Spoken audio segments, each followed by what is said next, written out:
This first class is going to be kind of basic, like what's the equipment? What are you getting into when you desire to keep bees, and what do you want different things to look like and the variables? Because I get a lot of questions each year, what's an 8-frame hive? What's a 10-frame hive? What's a nuke versus a package? What do I want to start with? So I've been beekeeping since I was 12. I'm 32 now, so about 20 years. So I used to live in the Gettysburg, Pennsylvania area, and there's a commercial beekeeper in there that I started working for, and I was only hired to pull honey. That's all I would do. I'd show up, put the beekeeper suit on, and he had hives all over Adams County, York County, and we would just pull honey from starting in early June all the way till the school year started. We would just pull honey.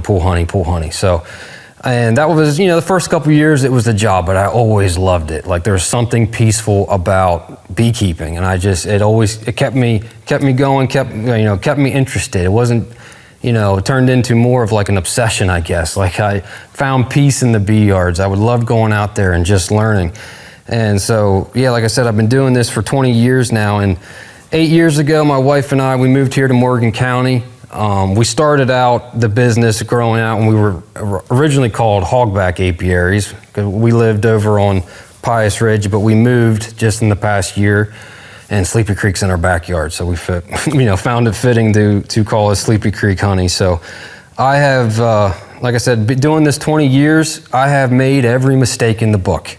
I've done every dumb thing and had to learn everything the hard way over and over and over again. And so I'm here to kind of share the goods, the highs and the lows, with everything we've been through in our family growing, because I started with 10 nukes. Now we run close to 1,000. So just kept on growing. Okay, so the schedule that I would like to lay out with this class, being that we're going to do 4 sessions, this one, like I said, is going to be kind of general knowledge. And, the equipment that you might want, some of this stuff you got to make decisions on. What do you want? Do you want 8 frame or 10 frame? So we'll hopefully clarify some of that. And then next week, we're going to get into, or not next week, next month, we'll get into honeybee biology. And this is what I always say to beekeepers, to new beekeepers: learn what the bees need to do, or what their life cycle is, what they want, when they want it. This is super important as the beekeeper to know, because all we're doing is stewarding bugs in a box, right? We got to know what they're doing, what they want, when they want it, because they're going to do it on their own if they're happy and healthy. All we got to do is step in when things aren't right, and we got to change it and kind of help them proceed. So understanding exactly what the life cycle of a honeybee is like is very, very important. So that'll be next month. And then varroa mite and pest management. I mean, has everybody heard of the varroa mites, right? They came around in the late 1980s, and they've been an issue ever since. That's why we're dedicating a whole class to varroa mite management, along with some other pests. And then the last class, we'll get into the whole year of beekeeping, what it looks like here in Morgan County. So I know, there's a lot of stuff you can find online, but every square inch of the world is different, right? So we got to know what's happening right here or wherever you're at to kind of be successful and stay ahead of the game in what you're doing with the colony. Okay, so things to know before you get by and get into it. Nukes versus packages. So nukes first. What are the pros? Obviously, you get 5 frames of drawn comb. You're going to hear me say drawn comb a lot throughout all these classes. Drawn comb is super valuable, okay? So you get 5 frames of drawn comb, and you get an already established queen that is laying the next generation. You get much quicker buildup. So, when you get nukes from me or, whoever, you should be getting them right before the new generation hatches. Right, so we make these nukes. This is a 5-frame nuke here. We make them up, and then we'll let them sit for 3 weeks to make sure everything gets established, the queen gets to be laying. And as you guys learn in the honeybee biology class, it takes 3 weeks for a bee to hatch. So right before that 3-week mark, that's when we give them off to people. Like, okay, time to take them home before this new generation hatches and they explode out of the nuke. Okay, so a con is that they're more expensive than a package. And then Transportation isn't really a con, but I always like it to see people pick them up in a truck. I kind of hate when I see people pick up a box of bees and put them in their car in a front seat, and that makes me nervous, but it's always, that's not really a problem, but, a little bit more than a package. So getting into package bees, the pro is just that they're cheaper, and you can get them earlier in the spring. And that's a pro and a con, okay? So a lot of packages come from Georgia or Florida, and you can get them up here as early as, early March. But as you know, our environment is still pretty cold in early March. And it's too cold for Georgia to produce a proper queen. So a lot of times, in early March, you're getting a package with a queen that's really not that good. And more than likely, you will have to replace her that same year if she even gets accepted, which would be one of the cons. The queen isn't officially accepted yet. So the bees, you see them all, clustered up. There's a cage inside of that cluster with the queen. She's dangling from that staple right there. She's just dangling in a cage right there. And so the queen still has to come out of her cage, right? And sometimes if they haven't mated right in their life, which like I said, in Georgia, that's just a little too early for a queen. If they're not properly mated, the bees will just kill her off, and you just got a bunch of bees with no queen, and it can be difficult to get them reestablished. And you got no drawn comb. And then I say at least 23 days till the next generation hatches. I say that because it takes 21 days for a bee to hatch, but they got to get in here and draw the comb first. Drawing the wax off the frames takes a lot of resources. It takes 7 times the amount of resources to draw wax than it does to make honey. So it's, it takes time for the bees to do it, plus you need young bees to do so.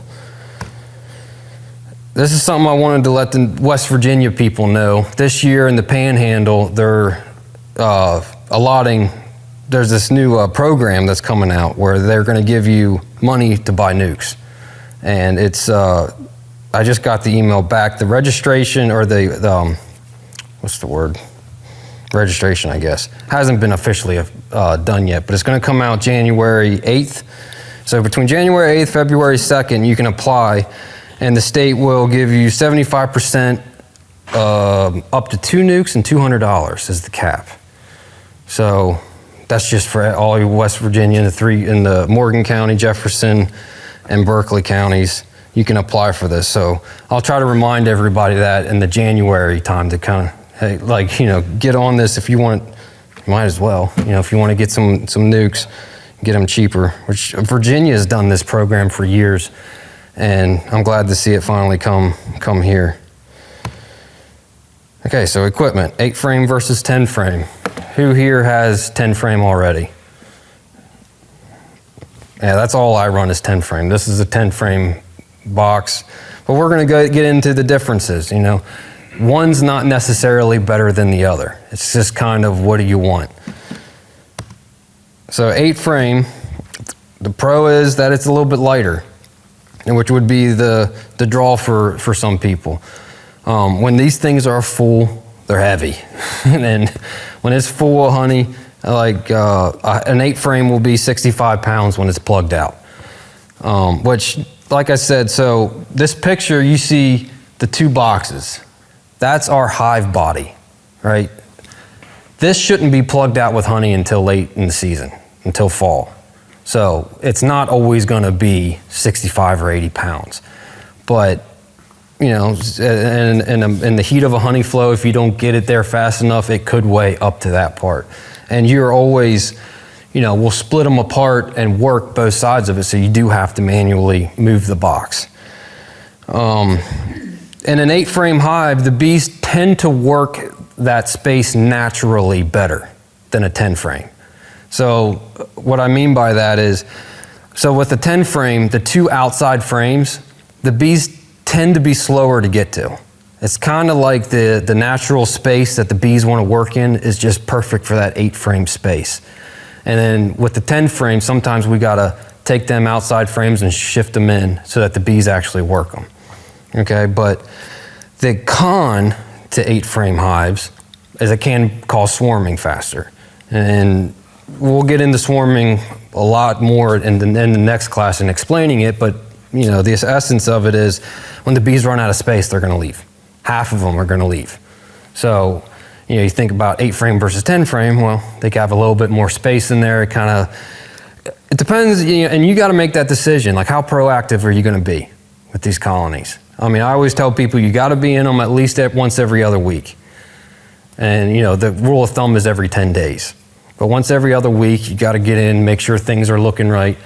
And as you season yourself with beekeeping, you'll kind of know, okay, they have this much time in this much area to work, so to know, what you gotta look out for on the next visit. And I'll add to that, when you're, planning your hive inspections every other week, be premeditated on what you're looking for. Because you don't want to break this open and just leave it open as you take an hour trying to figure out what you're looking at, because you're going to cause all kinds of other issues. You're going to cause robbing, stress on the colony, and robbing is going to be at different levels. It depends on what time of year it is. So I always tell people, have a plan when you get into the hive. If something throws you off, close it up and step back and think about what you just saw before you just leave it wide open. So, but yeah, back to the 8 frame versus 10 frame. The 8 frames are great. You're going to run out of space a little bit faster, which is why a lot of commercial guys like me don't use them. And just for that simple purpose, like, it gives me a little bit of a leeway to, get to them a little bit slower if I have to in the heat of the season. Then the 10 frame, a full 10 frame can weigh about 80 pounds. So 65 pounds versus for an 8 frame, about 80 pounds for a full deep 10 frame.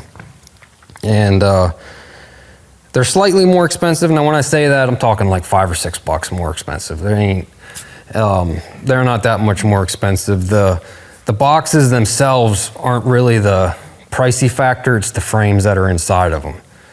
The frames are what kind of add up the cost of why these things cost so much. But 10 frames are the most popular. It's just why, a lot of people use them. You can get them from somebody else. The box itself, just 10 frames, everybody uses them. And the majority of commercial guys, I would say, use them, not everybody. And I like them because, like I already explained, you got them 2 extra frames, and the 2 extra frames for wintertime storage. So what I mean by that is when the bees go in the wintertime, they need to have their food stored away.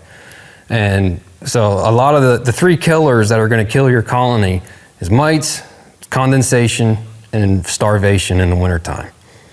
So, 10 frame box, you get 10 extra frames that could potentially be filled out with honey for them over the wintertime. So what to feed bees? Sugar syrup. Sugar syrup's actually very healthy for bees. There are a couple studies done, and a lot of beekeepers, especially up in Canada, they actually prefer their bees to overwinter on sugar syrup and not their own honey. Their own honey, it depends on what type of honey. Certain honeys can cause different issues that are bad for the bee's gut health, and it could cause different issues like dysentery or nosema. But overall, sugar syrup, that's a must-have with feeding your bees. We feed it early spring, before the nectar flow starts, like, late March, it might be a nice day, and we'll start getting sugar syrup on them. And it also works as a stimulant. So we'll feed 1-to-1 sugar. In a simple way that I figure out what 1-to-1 is, a 5-gallon bucket of sugar and a 5-gallon bucket of water. That's 1-to-1. 2-to-1, 2 buckets of sugar, 1 bucket of water. Obviously, 2-to-1 is much thicker. We'll feed that, in the month of September, October, if the hives are light. What I mean by light is they don't have enough honey stored away for the winter time. So I'll start feeding them 2-to-1 sugar syrup to get them to put it away faster and to kind of have their wintertime food set aside. And then we feed pollen. I call it pollen imitation because there's no substitute to the real thing. You cannot substitute. When them maple trees bloom in the spring, that's the queen's first sign to start rebuilding. You just can't supplement it.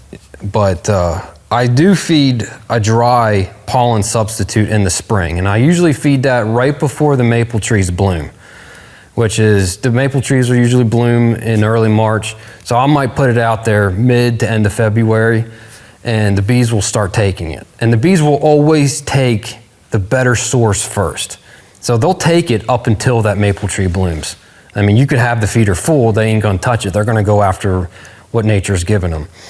So, but it's a good way to kind of help them get started in the spring. And the other pollen imitation you can feed is pollen patties.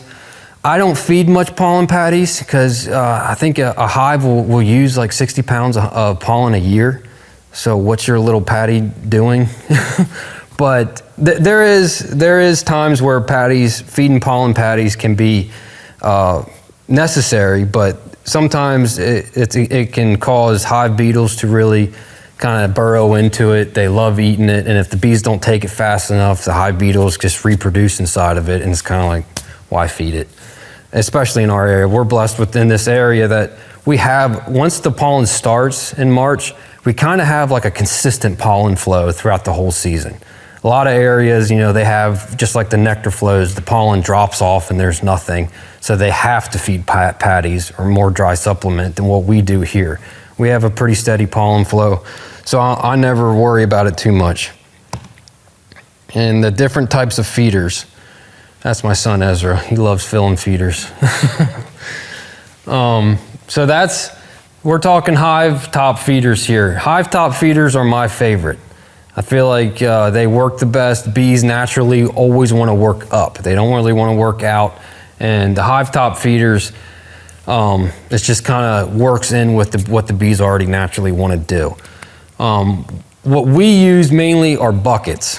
Now, what you'll see here is these buckets have little holes in the top. And you ever see that tent plug? You see them on top of paint buckets or something. It's like a little ring you can pop out.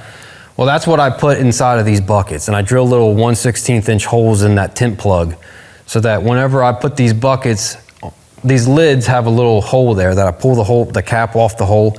Then I take these buckets with that tent plug in and I turn it upside down on top of the hive so that the syrup just barely dribbles out, kind of creates a little vacuum inside the bucket. That's your cheapest option of how to do this. But there's also a negative thing with that. You'll get syrup dribbled around the lid, which, you'll see yellow jackets or them European hornets coming in and eating it, or other honeybees from other hives kind of all over it. And if syrup drips down in the front, you could potentially cause robbing. So I think Man Lake sells these hive top feeders. They hold, I think, 2 gallons. They work great. I like that you can put them on top of the hives. The bees work up through the middle, underneath that mesh, and they just suck it all down. And you'll be surprised how fast bees can take syrup down. Like they'll take 2 gallons in 3 or 4 days when the time's right. I mean, they suck it down fast. But I like them hive top feeders for the simple fact that you can cover it up and only the bees inside of that hive can get to it, instead of, feeding all the hornets out there. Okay. Internal feeders. We use these, and we're probably half and half in our operation, what we use. So the internal feeders, a lot of hobby beekeepers don't use them. They're more for the pollinator commercial guys that are traveling with their hives a lot, so that these internal feeders, you take, out of a 10 frame box, you'll take 2 frames out of one side. So now it's an 8 frame, and you slide that internal feeder in there. And they work fine. I'm not the biggest fan of them for different reasons.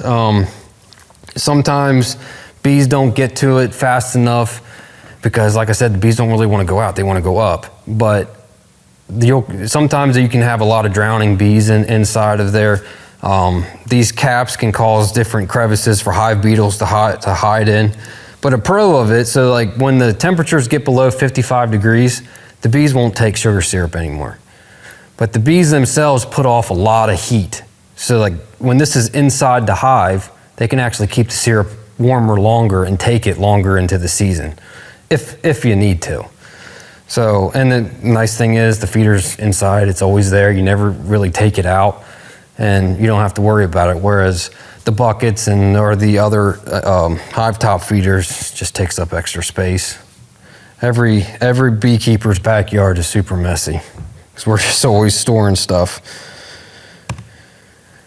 And these things I threw in there pretty much to tell you, don't use these. I've tried these, and I remember walking up to my hive and just all of a sudden just seeing European hornets all over the front of my hive. And I'm like, what in the world? And they're taking the syrup. And all these things do is cause problems. They just cause, because you're pretty much putting an invitation to every bug out there, come into the hive entrance and get some free syrup. And not to mention, they don't hold that much volume anyway. So like the bees will burn through it in a couple hours, and all you did was kind of cause issues. So I would not use those at all. So the dry pollen subfeeders, these things, so this right here you can buy, it's not necessary. They're more of an expensive item. I love these things. I built a bunch of those myself. Anybody can build them.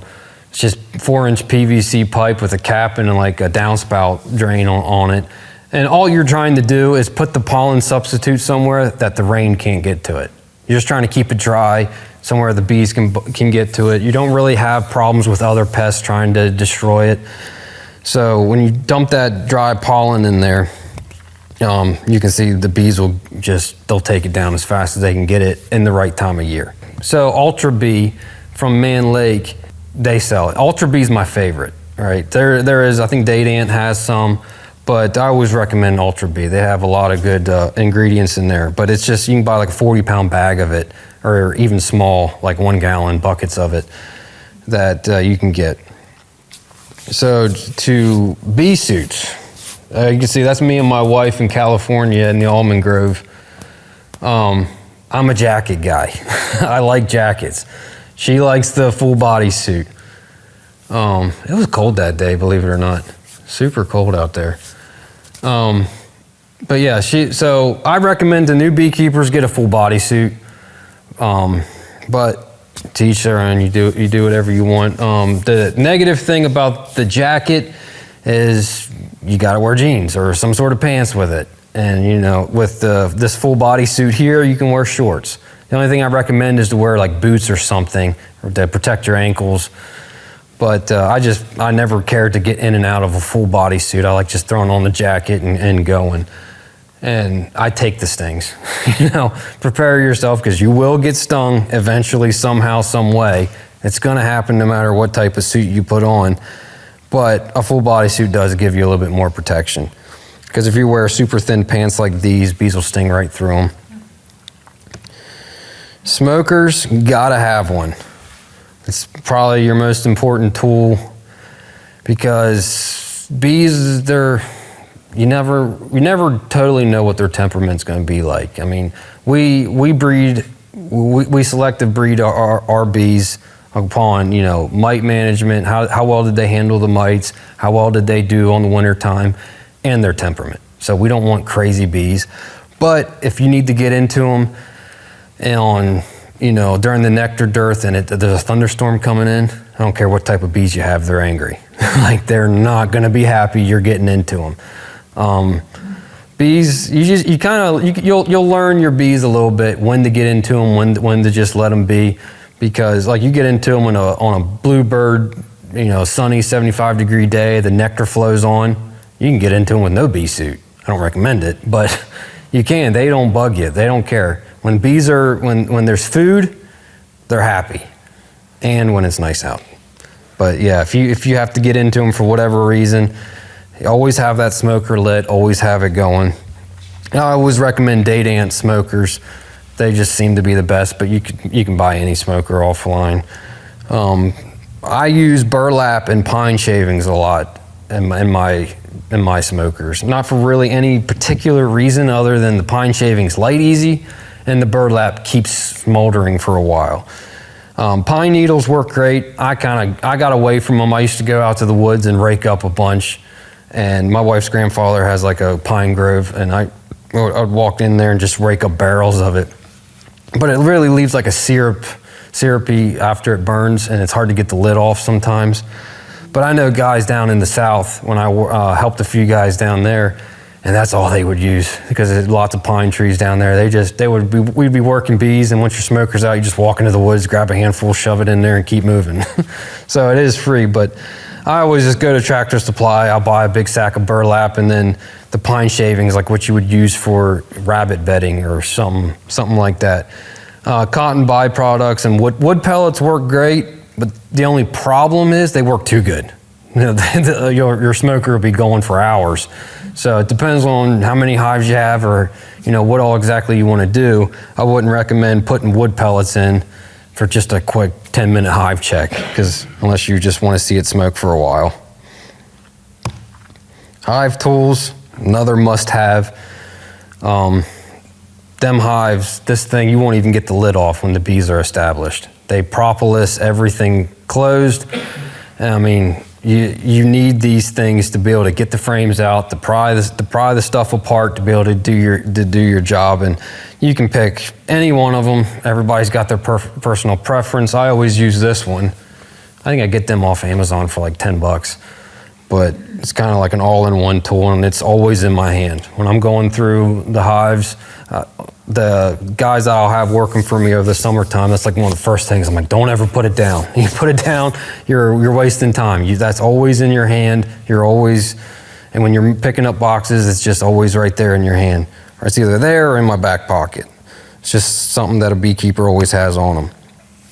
So bears and other pests. Bears are kind of here and there around here, up in Fulton County. There's a lot of them up there. But I've never had an issue with these solar fence chargers. Not to say there won't be one someday, but I put one of them solar electric fences around all my bee yards, and it's just a precautionary. Like bears, it's actually, what draws the bear to the hive is actually the larva and the brood. It's not the honey. Winnie the Pooh lied to us. No, but they come in, so when the bear busts open a hive, they almost always tear open the bottom boxes first. Because when I was in college, I had bees up in Lock Haven, Pennsylvania. And I just had them out on a local farmer. I didn't have nothing around them. And after classes, I was walking out to my bees, and I'll be doggone if that bear didn't tear open 8 of my 10 hives. And every one of them, he didn't just take the top box off, he tore it straight to the bottom, and it just shredded it.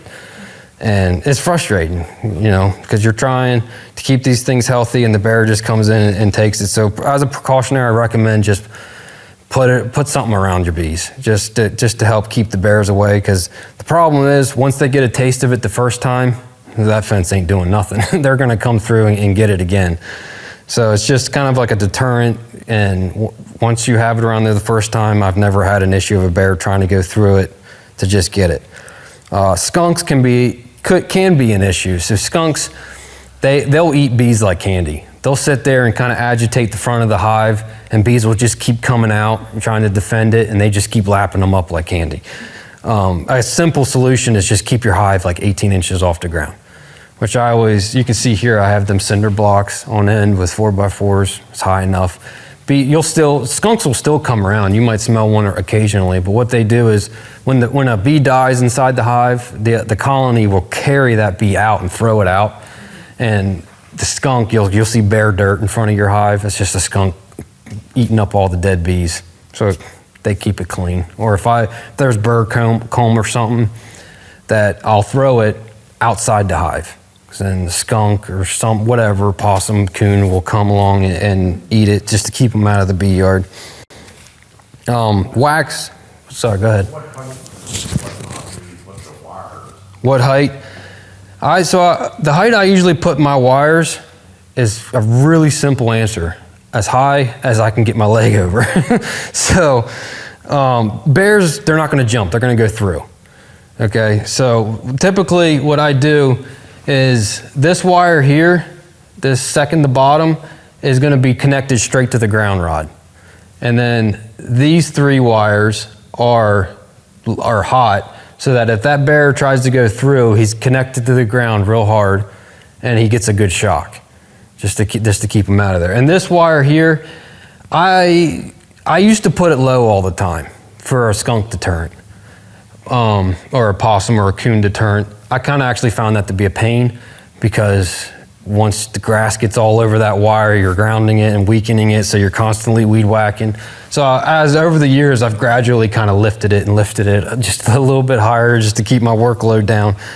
But as long as that bear gets a good shock and is grounded, that's all you need. And a lot of times the bear won't even get shocked. I've heard that they're kind of like horses, like they can sense electric without actually touching it. I don't know if that's true or not, but all I know is I have not had an issue with this setup yet. So rest of the pests, wax moths. Has anybody here had issues with wax moths in the past? Yeah, they can infest a bee-less colony or a bee-less hive. What I'm saying is, if this hive, if I left it set and no bees were in there maintaining it, wax moths will come in and destroy your comb. They will lay eggs and the larva will burrow down through underneath of it, up against the plastic, and totally destroy it. And they can be a real pain. But a real simple solution of dealing with wax moths is just leave this hive tilted on end where airflow can get through it and out in the sunlight. No wax moths will bother it. And also wax moths tend to go to the brood comb first. I have beekeepers, other older guys that, they don't have any wax moth problems with their honey supers, with their honeycomb.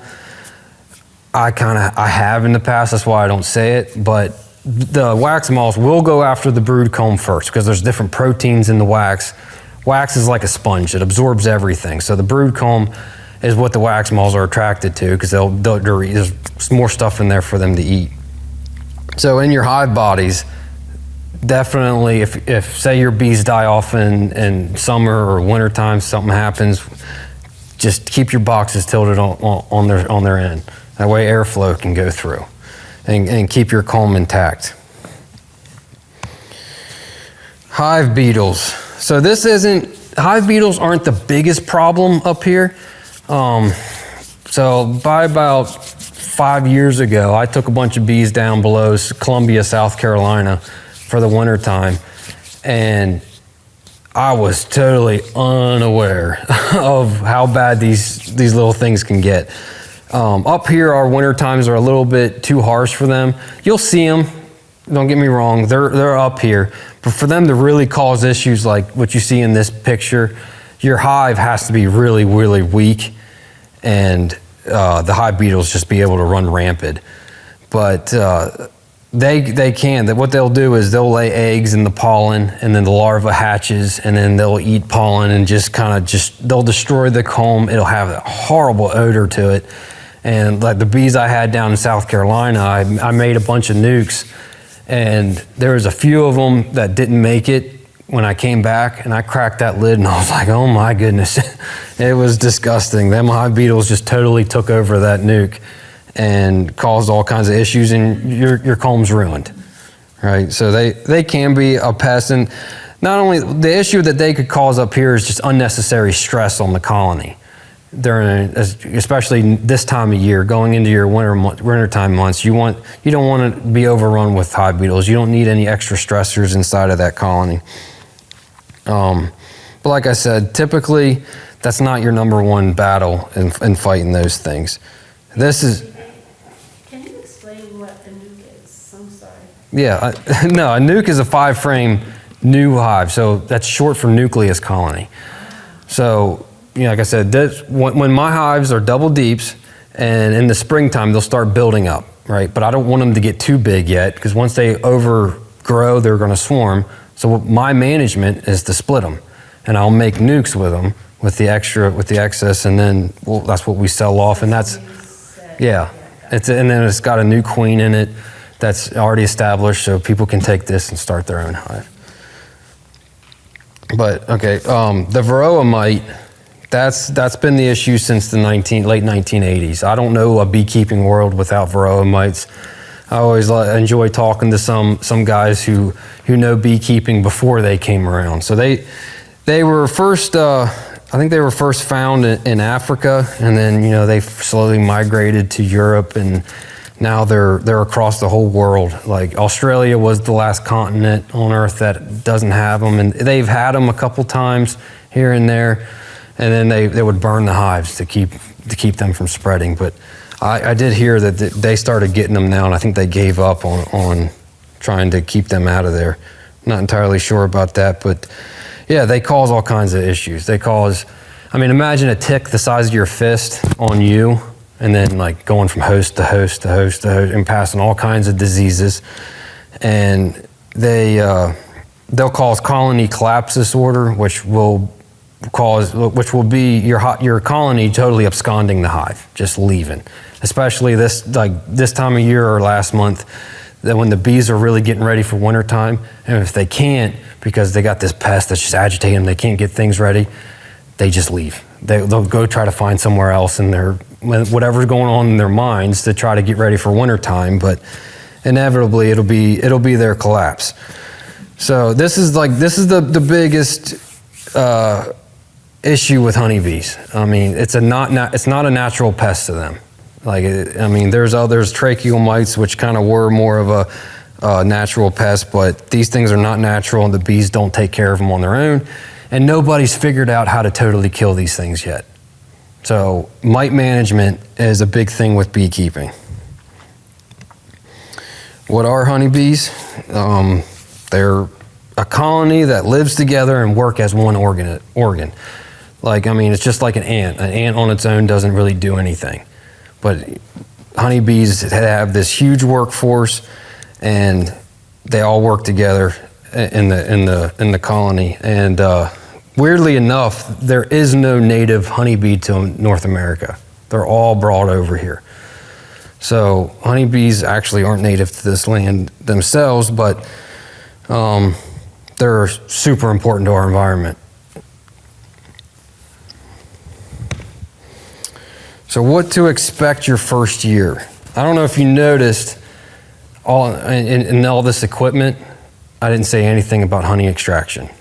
Honey extraction is an add-on to the beekeeping knowledge and what you know. You don't expect honey your first year. When you first get nukes, you might, I'm not saying you won't, you might get a taste of it, you might get a little bit, but don't expect it. Your first year, you're focusing on, you want to see the colony grow. So when you get your nuke, you put it into this hive, you let them build this out first. You let them fill this thing out from wall to wall, then you put your second box on. And that's what you want to see them entirely fill out. That's your first goal, is to get that built out, because that's what they need to get through our winters. Everybody's winters across the whole country is a little bit different. And that's where I caution people on, when you're reading online or looking at YouTubes, there's a lot of good stuff out there, but a guy in Georgia is doing it this way because he's in Georgia. A guy in Canada is doing it this way because he's in Canada. This is what works up there. It's not always going to work right here. Even the guy I used to work for in north of Gettysburg, when I started doing it on my own, I did it exactly the way he did it. And I was having issues. I was having this issue, that issue. And I'm like, what is going on? I had to adapt and change what I was doing to fit this area, because it's a totally different environment. Even from Martinsburg to here, it's a little bit different. So don't expect honey your first year. Focus on your colony's growth and health and nutrition, knowing that they have enough, wintertime stores. Live bees that are walking around, they need carbohydrates, which is honey, sugar syrup. They need the pollen to raise the young. That's what they make the royal jelly with. That's what they feed the larvae. So knowing that they have enough, that they're healthy, that they're well nourished, is your biggest goal as the beekeeper when you're being a steward of this colony. Having a mite management plan, which we'll get into this in the later classes. You need to have a plan. How you're gonna attack this. You need to manage your mite load along with the honeybees. Yeah, mites they're always there, and it's sad, but it's the truth. Have a plan in place. And then right after that, I put be adaptable to change that plan.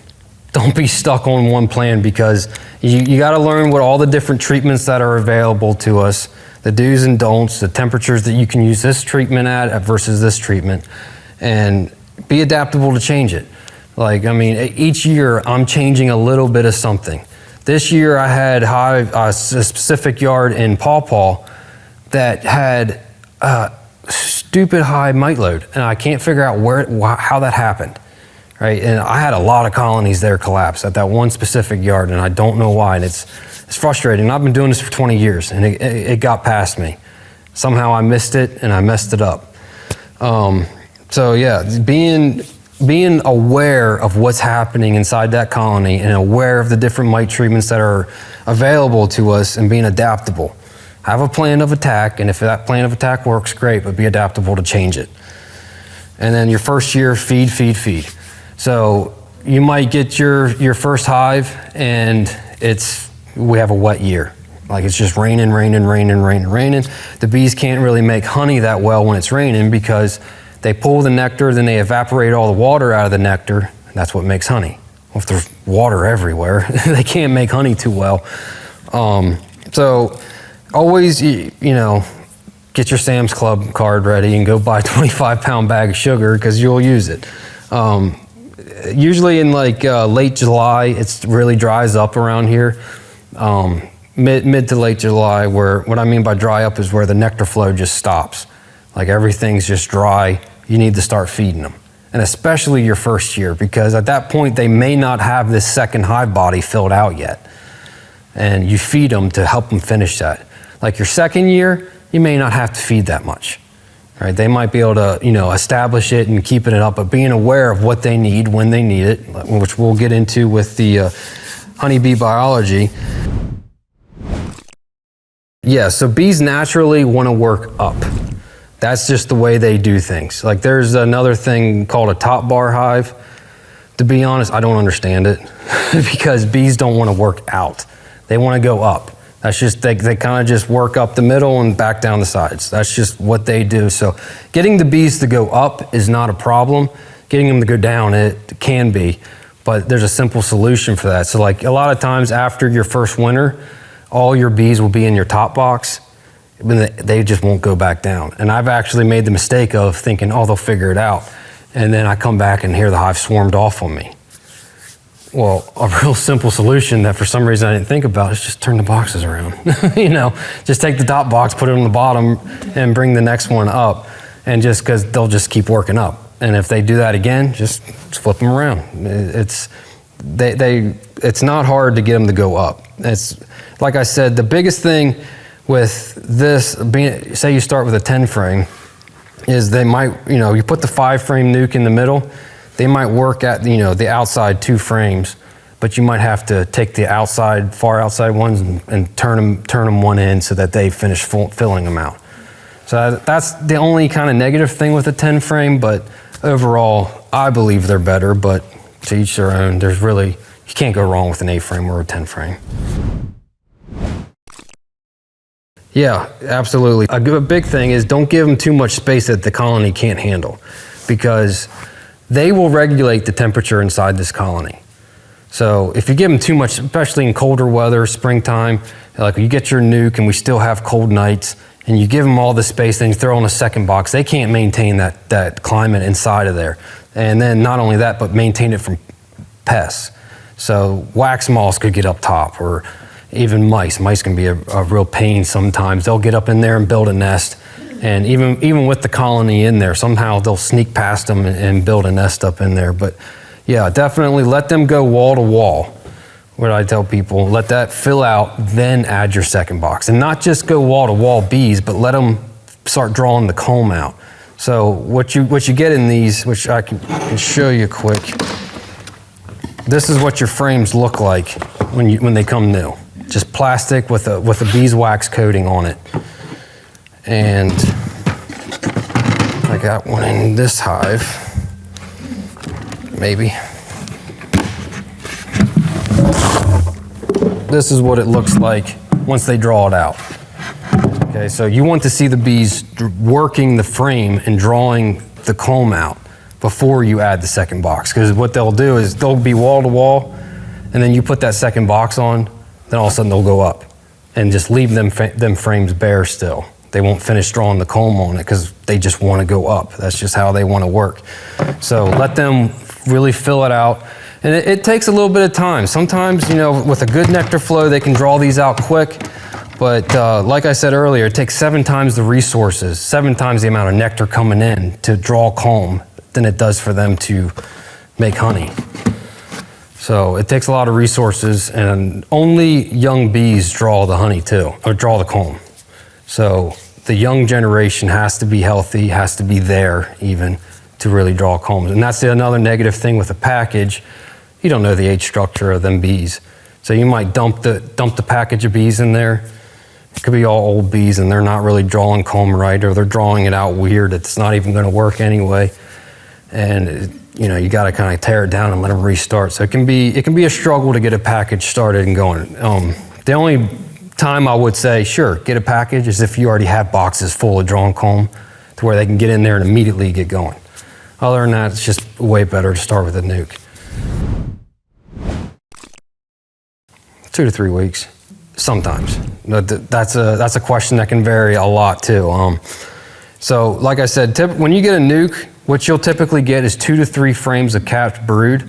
And what I mean by that is it's bees that are about to hatch. And so when you get 2 to 3 frames of capped broods, that you get that much young bees in there working, drawing comb on a good nectar flow, they can draw it out pretty quick. I put boxes on, like honey supers on right at the start of the locust flow, and 3 days later it's all drawn out. And then I put boxes on and a month later and it's still not drawn out. So it just depends on the time of year and depends on what type, how healthy the colony is, how many's in there. But I would say typically, say you get your colony in May, have that second box ready by mid-June to get on there. It's kind of like, that's a good rule of thumb, but don't hold to it. That question is going to vary upon which beekeeper you talk to. There's a joke that if you ask 10 beekeepers one question, you'll get 100 answers, and that's one of them. So I like my hives to be out in the sun. I like my hives to be in full sun as much as they can get, as soon as the sun rises to as long in the afternoon as they can get it. For a couple of reasons, but one, it keeps any funguses down that might start growing in the hive. The hive beetles hate it. They hate if you have a hive in shade, and not to mention it's also getting a little weak, that's when hive beetles can really take over. Because, the bees will fend them off. Like they'll chase them out or get rid of them. But when the hive beetles, are able to run rampant and they're in shade, that can cause issues. But I know people that have them stashed away in the woods and the bees are doing great. And naturally, bees will find a hole in a tree somewhere, and that's where they'll make their nest. But I like them to be in full shade. And then the other thing I do when I have the opportunity with these, when I have bees on these single bottom boards like this, is I'll try to keep it level, and then I'll put something underneath of them like this. Because what'll happen is rain will hit this and then just puddle up back here and just kind of cause issues. So I always tilt them up like this a little bit to let things kind of wash back out of there. And then when I have bees on 4-way pallets, I have little holes in the back where water can drain out.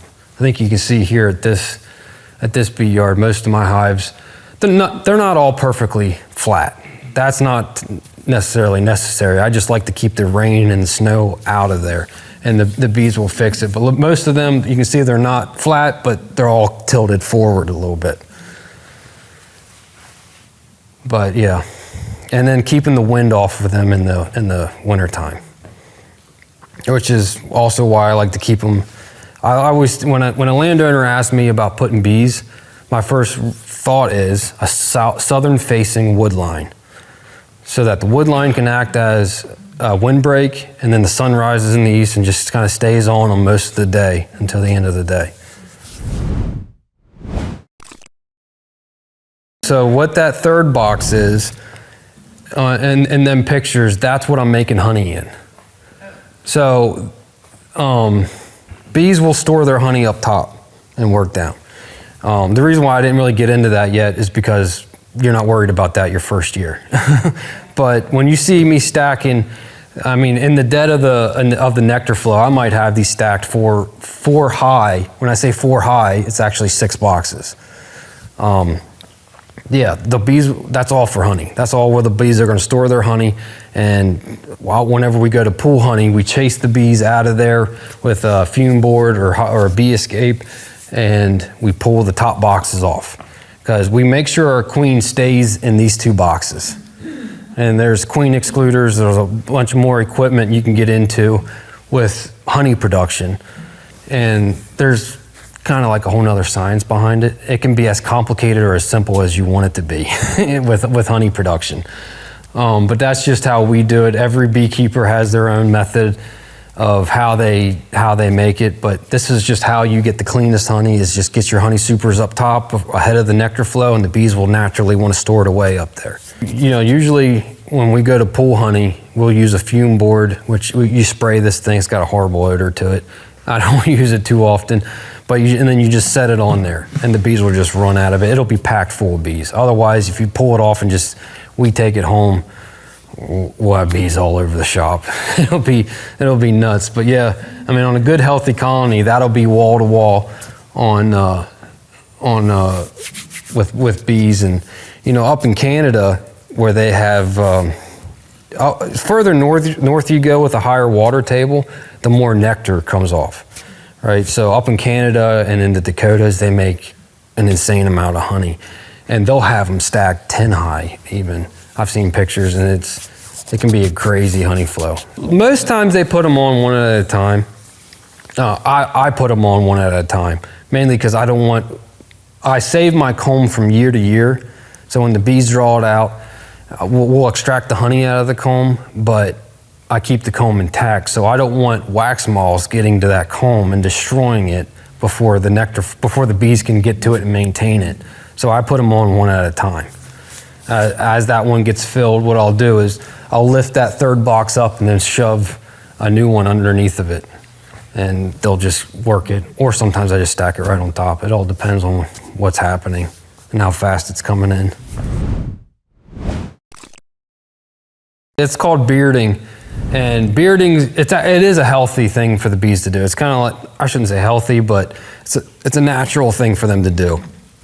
And most likely it's because it's hot inside of there. And that's kind of their way of maintaining the climate in there. You know, bees, like I said, they put off a lot of heat. And, you know, I can tell, especially whenever you crack a hive on a 90-degree day, you think you're hot now and put your head over it. They put off a lot of heat. Enough heat that my wife, during Apple Butter Festival, we had an observation hive there. And whenever her hands were getting cold, she'd go put her hand over the observation hive vents. She could just feel the heat coming up off the colony. So yeah, 90-degree days in the summertime on a big colony, you'll see bearding where they'll just all come out of the hive and just hang on the outside of it. You judge that off of how strong your colony is. So I heard another beekeeper say that the cold does not kill your bees. It's true and not true, right? So the bees will keep the inside of that hive, inside of the center of their cluster, 98 degrees all winter long. They'll maintain that temperature. So long as there's enough of them and they're healthy, the mites are controlled, they're not stressed, they'll keep the center of that cluster warm enough. You don't have to worry about it. I've seen all kinds of people insulating their hives, doing kind of stuff I don't recommend doing, because you can cause moisture issues. So moisture, like I said, condensation can kill them. So when that cluster is trying to keep it nice and warm inside of there, the queen's in the center there, but then cold condensation is dripping down on top of them from the hive lid. That can cause you issues. So, you insulate it. Now you're kind of, sometimes, unless you can totally vapor-proof and seal this thing, you're going to have condensation issues, or you're going to have water stuck behind insulation and just kind of keeping moisture problems. So long as the hive can stay dry, keep it up out of the snow, keep it tilted forward, give them an environment to be able to maintain the temperature, and they'll take care of it. 3 feet of snow, go out there and brush the entrance off. Sometimes I do. I'll take a broom out with me and sweep off the entrances, but what I also have on my other type of lids is a little 3/8 entrance hole here for ventilation. And that's for the simple purpose of me not having to worry about it. It's just that let the snow melt, do what it's gonna do down low. And if it comes in on my pallets, there's holes that it'll drain out, or the entrance, it's gonna wash back out of it.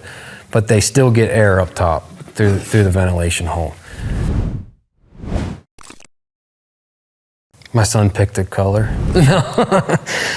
So I bought them boxes from another beekeeper, and that's just, I think he told me he went to Sherwin-Williams and found the cheapest paint they had and just coated them.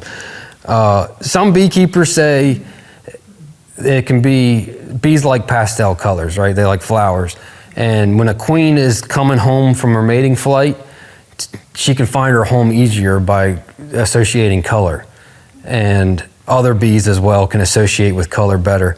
I have not figured that to be completely true. I think it's true with the queens. It helps your ratio be a little higher if you have different colors out there for a queen to return.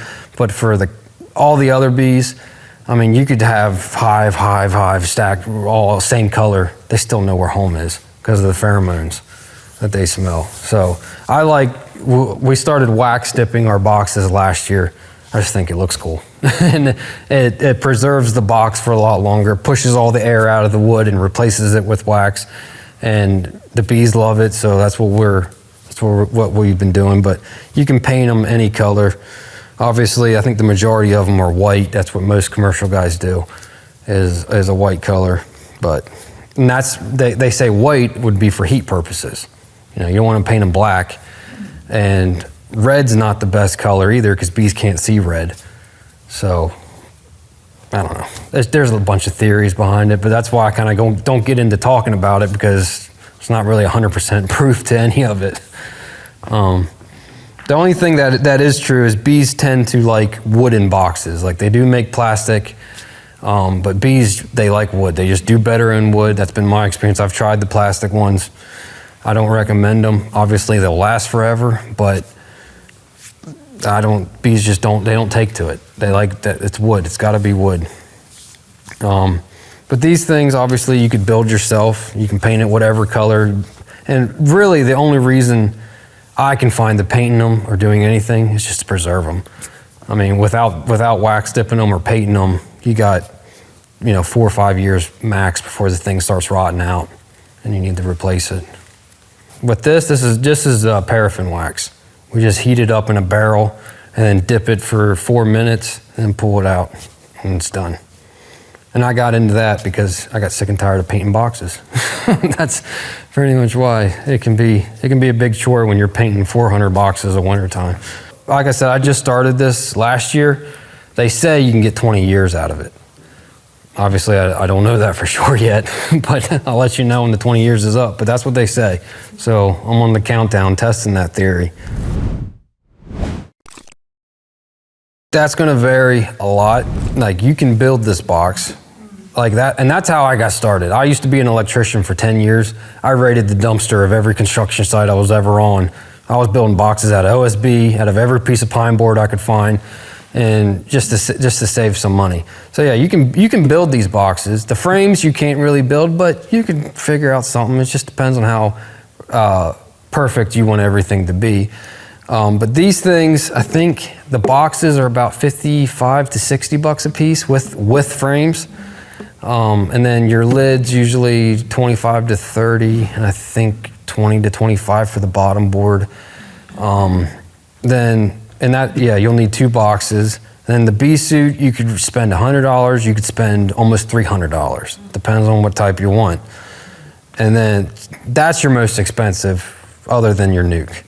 But like I said, West Virginia came out with that $200, thing that hopefully finishes going through. It's like I said, it's not done yet. I just got an email about it, and I hope it continues on, because like I said, Virginia's done that for years and people loved it. So I hope they follow through with it. But with these are $200. So add up everything I just said. I wasn't keeping track. Yeah, probably $500.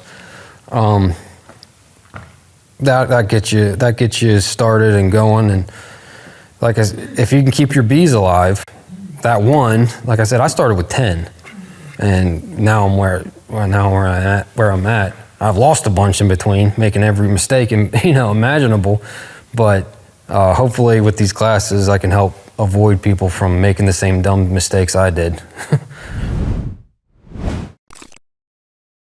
The following spring. So I don't recommend, I hear of people splitting a nuke, like they'll buy one nuke from me and then make 2 of them. I don't recommend that. Like don't weaken them, let them build up, you're investing your money in it. Because so in the spring, sometimes I can make 2-3 splits out of one hive. So if you can get them through the winter time and get to the next spring, now your one just became 4. You know what I mean? And you can continue splitting them, or just split them, a little bit. Because the more you split, the less honey you make, because you're taking away the workforce. So splitting them too heavy can have a negative effect in that aspect. Or it just depends on what you want to do. Once you get through that first year, there's tons of options you can do. And you'll know what to do because you'll understand the honeybee biology in the next class of this is what's happening here and there, and you'll be able to make judgment calls. So I always tell people a beekeeper's calendar starts in August, because what you do in August dictates how well your hives are going to get through the winter time. And then once they get through the winter time, then spring hits, and how well they get through the winter is how well your spring's going to be. So I always start your calendars in August, because what you do in August and your mite treatment plan, how well they're fed, that dictates the rest of it. Because September really starts winter time for honeybees. That's when they start raising the wintertime bees, which are actually made a little different than summertime bees. Will they survive? I always tell people, it's hard to say because of mites, right? So you might get through your first winter. You might get through your first year without treating mites. You might even get through your second year, but they might die. So you can not feed your bees, and they might be okay. But like I said, all we are is a steward. So if they need fed, you got to feed them. If they don't need fed, don't feed them.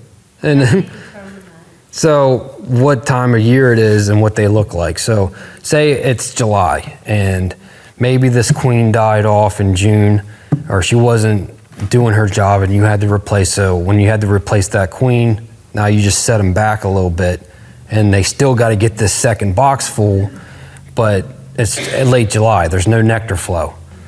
You got to feed them. You got to give them, they keep that new queen stimulated, and you got to get that top box filled out so that they have enough honey stores to overwinter on. But like I said, like my hives, they don't solely overwinter on sugar syrup. Some beekeepers do. I don't, but I do it a lot. So I don't make sure every last drop of honey is out of that hive so that they strictly overwinter on sugar syrup. It's just I try to do it mostly because I think it was the University of Georgia did this study about how they tested so many hives overwintered on honey versus sugar syrup, and the sugar syrup won by a lot. But that test can also be a little misleading too, because it depends on what type of honey they were overwintering on, not just any honey. Certain honeys are a lot better for their digestive system than others. What I try not to do is make bees sound like this creature that is just hopelessly hopeless. Right. They're actually very, very hardy. And what makes them so kind of hopeless is the varroa mite. That's just, that disease and that problem, it causes a lot of issues. Like I've had a beehive topple over at some point in the wintertime. It was during a stretch I hadn't checked on them in a while, and it was on another person's property.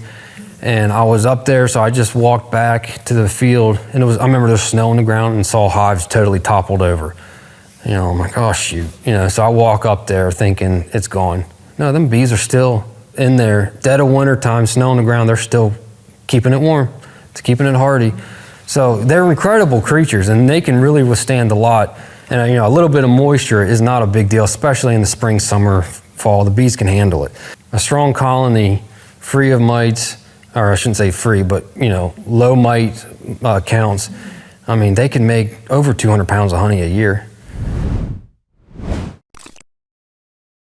On our queen nukes, the queen side, or the queen rearing side of our business, we do, especially during robbing season, we reduce the entrance. Because robbing season can cause a lot of issues, especially when you're trying to get a new queen accepted. The bees tend to blame the queen and they'll just kill her. And you don't want that to happen. So we'll reduce the entrance to make it a more manageable space for the bees to be able to control who enters and who doesn't. And then in the wintertime, reducing the space can also keep the mice out. So I always run, this space here is 3/8 of an inch.